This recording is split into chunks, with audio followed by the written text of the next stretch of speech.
Hello guys, മൗനരാഗത്തിൻ്റെ പുതിയ episode റിവ്യൂലേക്ക് സ്വാഗതം. അങ്ങനെ കിരണും കല്യാണി അമ്പലത്തിൽ വന്നതാണ് കേട്ടോ. രണ്ടുപേരും പ്രാർത്ഥിക്കുവാണ്. പ്രാർത്ഥിക്കാൻ നേരത്ത് കിരൺ പ്രാർത്ഥിക്കുന്നുണ്ട്, ദേവി ഇതുവരെ ഞാൻ കല്യാണം കഴിഞ്ഞ് ഒരിക്കൽ പോലും കല്യാണിയുടെ അടുത്തുനിന്ന് മാറി നിന്നിട്ടില്ല. അവൾക്ക് ഒരുപാട് വിഷമമൊന്നും ഉണ്ടാവാതെ നല്ല രീതിയിൽ അവൾ പോയിട്ട് വരാൻ വേണ്ടിയിട്ട് എല്ലാം നീ ചെയ്തേക്കണേ ദൈവമേ എന്നൊക്കെ പ്രാർത്ഥിക്കുവാണ് കേട്ടോ. അതിൻ്റെ അനുഗ്രഹമൊക്കെ വേണമെന്ന്. ആ സമയത്ത് നമ്മുടെ കല്യാണി കണ്ണൊക്കെ നിറയുന്നുണ്ട്. അപ്പോൾ കിരൺ ചോദിക്കുന്നുണ്ട് എന്ത് പറ്റിയെന്ന് ചോദിക്കുമ്പോൾ ഒന്നുമില്ല എന്നൊക്കെ പറയുന്നുണ്ട്. കുറേ നാളായില്ലേ ഇവിടെ വന്നിട്ട് ദേവിയെ കണ്ടിട്ട്, അതിൻ്റെ സന്തോഷം കൊണ്ടാന്ന് പറയുവാണ് കേട്ടോ. ആ സമയത്ത് തിരുമേനി വന്നിട്ട് പറയാണ്, ആ മോളെ കണ്ടതിൽ ഒരുപാട് സന്തോഷമുണ്ട്, മോൾ ഇതുപോലെ വളർന്ന് പന്തലിക്കുമെന്ന് ഒരിക്കലും ഓർത്തില്ല, എന്തായാലും മോളുടെ പ്രാർത്ഥന ദേവി കേട്ടു എന്നൊക്കെ പറയുവാണ് കേട്ടോ. അപ്പോഴേക്കും കിരൺ പറയുന്നുണ്ട്, അതുപോലെ അവൾ ഇവിടെ വന്ന് അമ്മേനെ എന്നും പ്രാർത്ഥിച്ചതല്ലേ, എങ്ങനെ ദൈവം കേൾക്കാതിരിക്കും എന്ന് ചോദിക്കുവാണ്. പിന്നെ രണ്ടുപേരും ചന്ദനക്കുറിയൊക്കെ തൊട്ട് കൊടുത്തിട്ട് ക്ഷേത്രത്തിൽ നിന്ന് ഇറങ്ങുവാണ് കേട്ടോ. ആ സമയത്ത് കാണിക്കുന്നത് നിഷേനെയും മനോഹറിനെയാണ്. മനോഹർ പറയുന്നുണ്ട്, ഇനി ഇത്രയും ഷോപ്പിംഗ് മതി മോളും ഇവിടെ, നമുക്കിനി പുറത്ത് പോയിക്കുമ്പോൾ അവിടെ വേറെ ഡ്രസ്സിങ് സ്റ്റൈലൊക്കെ ആണല്ലോ, അവിടെ നമുക്ക് ചെന്ന് കഴിയുമ്പോൾ ഇഷ്ടം പോലെ അവിടുത്തെ ഡ്രസ്സൊക്കെ എടുക്കാം എന്നൊക്കെ പറയുവാണ് കേട്ടോ. നിഷയാണെങ്കിൽ പുറത്ത് കൊണ്ടുപോകുന്ന ത്രില്ലിൽ ഇങ്ങനെ നിലത്തൊന്നും അല്ല നിൽക്കുന്നത്. അത് കഴിയുമ്പോഴത്തേക്കും നമ്മുടെ കിരണും കല്യാണി ആ വഴിക്ക് പോവുകയാണ്. അപ്പോൾ കിരൺ ഇവരുടെ ബൈക്ക് കണ്ടിട്ട് ഇങ്ങനെ നിർത്തിയിട്ട് കല്യാണിയോട് ചോദിക്കുവാണ്, അതല്ലേ മേഘനയുടെ അനിയത്തി എന്ന് ചോദിക്കുമ്പോൾ കല്യാണി പറയുമോ, ആ അതെ അത് തന്നെയാണ്, കൊച്ചു തന്നെയാണ്, ഹസ്ബൻഡിനെ കാണാൻ പറ്റില്ലല്ലോ, മുഖം മൂടിയേക്കുവാണല്ലോ എന്ന് ഹെൽമെറ്റ് വെച്ചെന്ന് പറയുവാണ് കേട്ടോ. ആ സമയത്ത് കിരൺ പറയുക, നീ ആ വ്യക്തിനൊന്ന് ശരിക്കും നോക്കിക്കേ, നിനക്ക് ഒരു പരിചയം തോന്നിയില്ലേന്ന് ചോദിക്കുകയാണ്. അപ്പോഴേക്കും കല്യാണി പറയാം, കുറേ നേരമല്ലോ കിരണേട്ടൻ ഇവിടെ നിർത്തിയിട്ട് അയാളെ നോക്കാൻ പറയുന്നു, എന്തോ സംശയം ഉണ്ടെന്ന് തോന്നുന്നല്ലോ, നോക്കട്ടെ എന്ന് പറഞ്ഞ് നോക്കുമ്പോഴേക്കും കല്യാണിയും തലയാട്ടുവാണ് കേട്ടോ. നേരെ എനിക്കിപ്പോൾ ഒരു സംശയം തോന്നുന്നു എന്ന് പറയുവാണ്. അപ്പോഴേക്കും കിരൺ പറയാം, ആ അവളെപ്പോലെ ഒരു അഹങ്കാരിയുടെ ജീവിതത്തിൽ ഇങ്ങനെയൊക്കെ വന്നില്ലെങ്കിലേ ഉള്ളൂ, എന്തായാലും ഇത്രയും വന്ന സ്ഥിതിക്ക് അതിനി ആരാന്ന് ഉറപ്പിച്ചിട്ട് പോയാൽ മതി എന്ന് പറയുവാണ് കേട്ടോ. അപ്പോൾ കല്യാണി പറയാം, നേരെ അന്ന് കല്യാണത്തിന് മുഖം കാണാൻ പറ്റിയില്ല, മുഖം മറച്ചേക്കുക, എല്ലാം കൂടെ ചേർത്ത് വായിക്കുമ്പം എനിക്കും ഒരു സംശയം എന്ന് പറഞ്ഞ് അവർ ആ ബൈക്കിനെ ഫോളോ ചെയ്ത് പോവുകയാണ് കേട്ടോ. ആ സമയത്ത് മനോഹർ നിഷയും കൂടെ വന്നിരിക്കുന്ന ഫുഡ് കഴിക്കാൻ വേണ്ടിയിട്ടാണ്. അപ്പം നിഷ ചോദിക്കുന്നുണ്ട്, ഇത് നല്ല റെസ്റ്റോറൻ്റ് ആണോ എന്നൊക്കെ ചോദിക്കുമ്പം മനോഹർ പറയുന്നുണ്ട്, അതെ ഇതിവിടെയാകുമ്പോൾ വെച്ചിട്ട് പ്രൈവസി കൂടുതൽ കിട്ടും, അതാ ഇവിടെ വന്നതെന്ന് പറഞ്ഞ് ആ ഒരു റെസ്റ്റോറൻ്റ് അകത്ത് പോവുകയാണ് കേട്ടോ.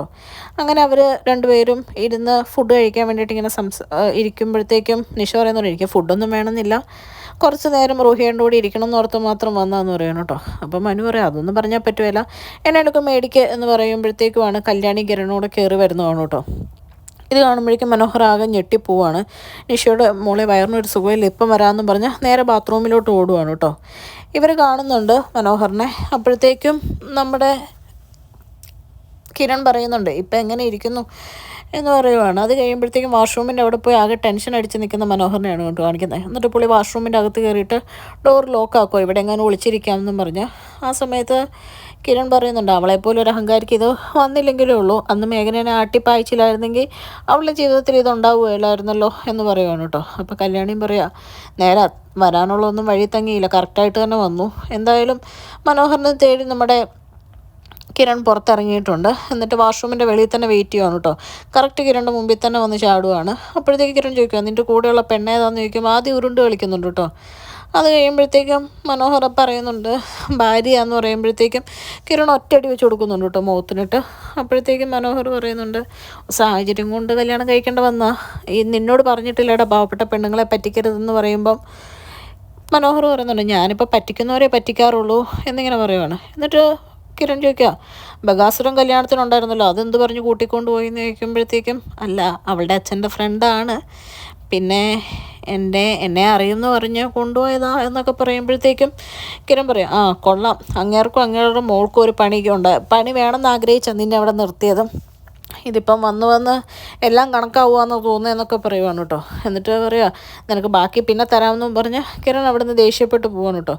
മനോഹർ എന്നിട്ട് ചിന്തിക്കുമോ, ഇവൻ എവിടെ പോയാലും എന്നെ ജീവിക്കാൻ സമ്മതിക്കുമല്ലോ, ഇനി എന്നാ ചെയ്യും എന്നോർത്ത് ഇങ്ങനെ നിൽക്കുവാണ്. അവിടെ ചെന്ന് കഴിഞ്ഞാൽ അവനുണ്ടാവുമല്ലോ, ഇനി തിരിച്ചു പോയാൽ പ്രശ്നമാവും എന്നോർത്ത് അവിടെ തന്നെ പതുങ്ങി നിൽക്കുവാണ് കേട്ടോ. അത് കഴിഞ്ഞ് വെയിറ്റർ കല്യാണിക്ക് കൊണ്ട് ജ്യൂസ് കൊടുക്കുവാണ്. എന്നിട്ട് കല്യാണിയോട് കിരൺ പറയാം, അവനെ മോത്തിനിട്ട് തന്നെ ഒരെണ്ണം കൊടുത്തു എന്ന് പറയുമ്പോൾ കല്യാണി പറയുന്നുണ്ട്, ആ നെഞ്ചാങ്കൂട് നോക്കി രണ്ട് ചവിട്ടും കൂടെ കൊടുക്കേണ്ടതായിരുന്നു എന്ന് പറയുവാണ് കേട്ടോ.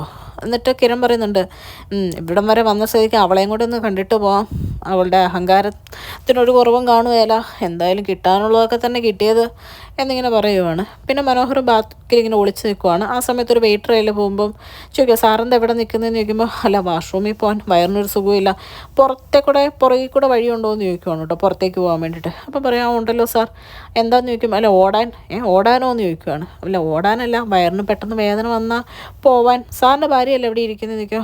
എൻ്റെ ഭാര്യയാന്ന് പറഞ്ഞ് അവിടെ ആകെ ടെൻഷൻ അടിച്ചിരിക്കുന്ന മനോഹറിനെ കാണിച്ചുകൊണ്ടാണ് കേട്ടോ ഇന്നത്തെ എപ്പിസോഡ് അവസാനിക്കുന്നത്.